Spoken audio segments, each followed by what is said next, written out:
So as I said, I have the difficult task of delivering the remarks that Mary wrote for tonight, so please bear with me. She wanted to begin by thanking the Business and Human Rights Resource Center Executive Director Phil Bloomer and his colleagues for their deep commitment and hard work. This is the 6th year of the speaker series, and she's both honored and humbled by the incredible human rights activists who have prepared their speeches every year. Their bravery, their struggle, and their determination to speak out for the rights of workers who deserve jobs with dignity motivates us all.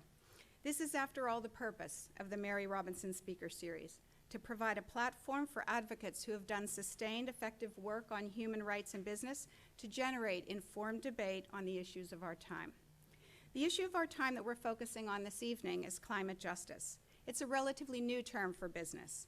Research conducted by her foundation found that there was no use of climate justice narratives by the private sector up until the end of 2011. But this situation is changing, and a number of private sector organizations and businesses have started to develop and use climate justice narratives. The Business and Human Rights Resource Center, the B Team, BSR, and even Ben & Jerry's Ice Cream have embraced climate justice and are making it relevant in a business context. So what is climate justice, and what does it mean for business? As a starting point, it's important to know that climate justice operates at the intersection of human rights, climate change, and development. It's about placing people at the heart of climate action, and it's about making sure that climate action yields development benefits for people while respecting their human rights. What are the links between human rights and climate change that bring climate justice to life, and the risks and the opportunities for business? Firstly, climate change has implications for the realization of human rights.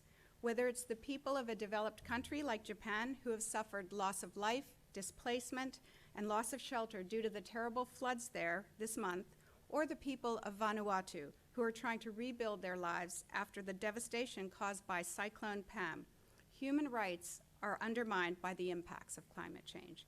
The situation is most acute for people living in situations of poverty, marginalization, and vulnerability, in city slums, island atolls, and drought or flood-prone areas.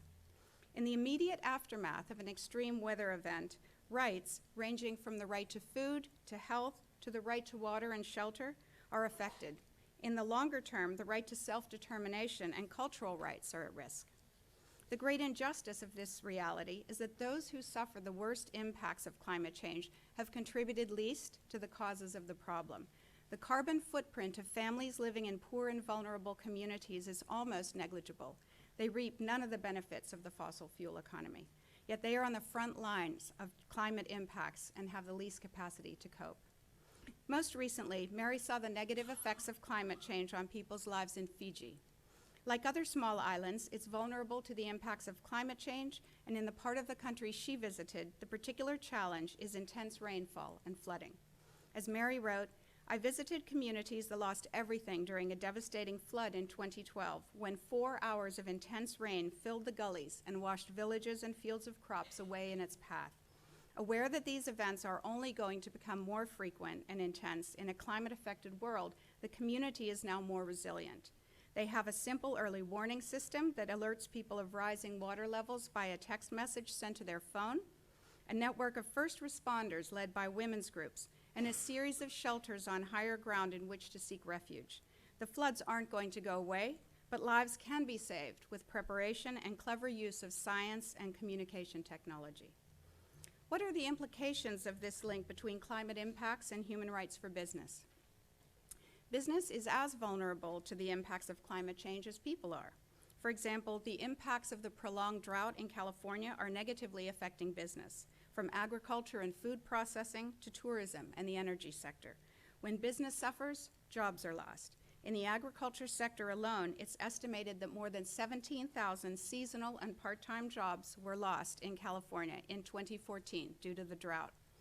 Loss of work means loss of income, further threatening the enjoyment of human rights. Climate impacts affect all parts of the business cycle, from the supply chain to the customer, and these risks are increasingly being understood. And I know some of our speakers tonight will be talking about that in depth. Business has a role, in fact, a responsibility to manage climate risks, and not just for its shareholders and workers, but also for the wider community the business operates in. The second major area of linkage between human rights and climate change is the risk of negatively undermining people's rights through climate action. In much the same way that business activities can negatively impact on people's rights through a failure to respect human rights in business practices, so too can climate actions. For example, climate actions that fail to respect the right to participation and the right to access to information risk excluding local communities and may result in conflict. A climate project in Panama to construct the Barro Blanco hydrological dam to produce renewable energy, in fact, failed to adequately consult with the community and ensure the full participation of people there. They would lose their homes and livelihoods as a result of the construction.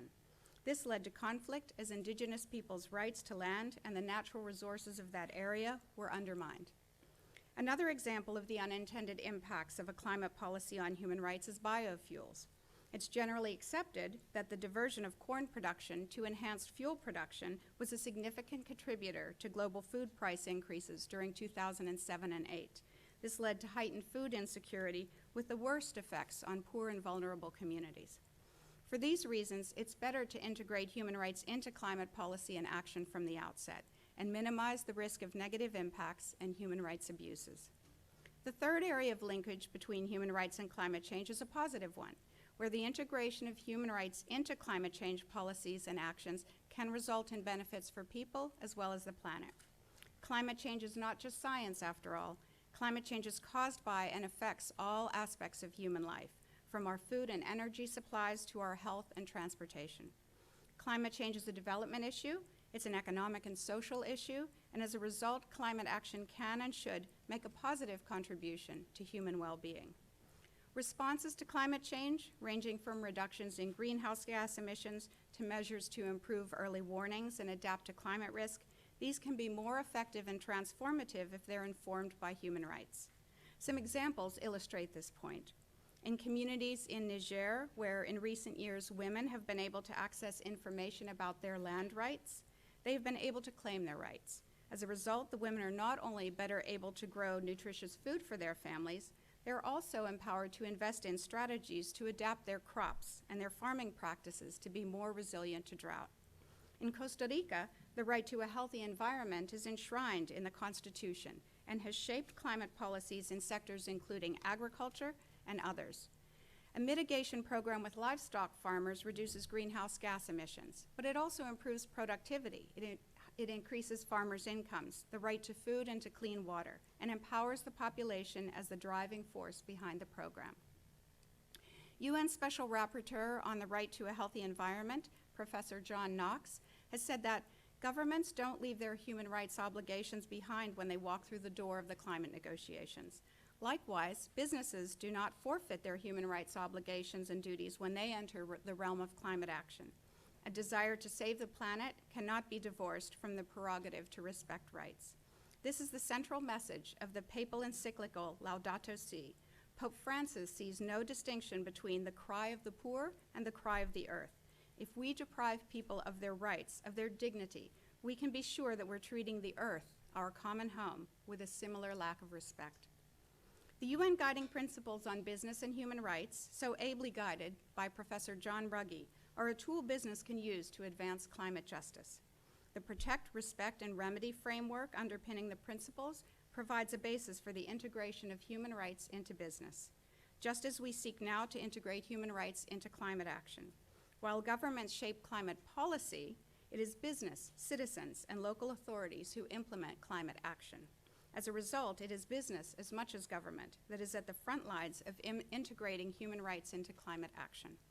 Whether a company is sourcing and supplying coffee, generating electricity, or building mobile phones, the climate actions they take to reduce their carbon footprint and manage climate risk are more likely to be effective and to have benefits for workers and the people the business interacts with if those actions are informed by rights. The benefits of this approach could be captured by ESG, environmental, social, and governance reporting, to allow first-mover responsible businesses to capture both the human rights and the sustainability aspects of their business and enhance their reputation in the process. Business requires a social license to operate, and from now on, that license will evolve to include a greater emphasis on sustainability and climate justice. Businesses will need to be stewards of the communities from which they derive their social license to operate, and that requires more than just corporate social responsibility. It requires long-term engagement with communities to understand climate risks and build capacity to adapt by empowering people to be part of climate and development action. Businesses that grasp this new reality will undoubtedly have a competitive advantage and a solid consumer base. As you all know, 2015 is the year when the international community has committed itself to the task of reorienting development away from business as usual and towards a more sustainable alternative. It's a year in which we can dare to imagine a different development paradigm and make collective commitments to do things differently in the future. The post-2015 development agenda, with its 17 goals, envisages a future where we place people, planet, prosperity, peace, and partnership at the center of a new era of sustainable development. This is something all countries of the world are challenged to achieve, and which can only be achieved through cooperation between all countries.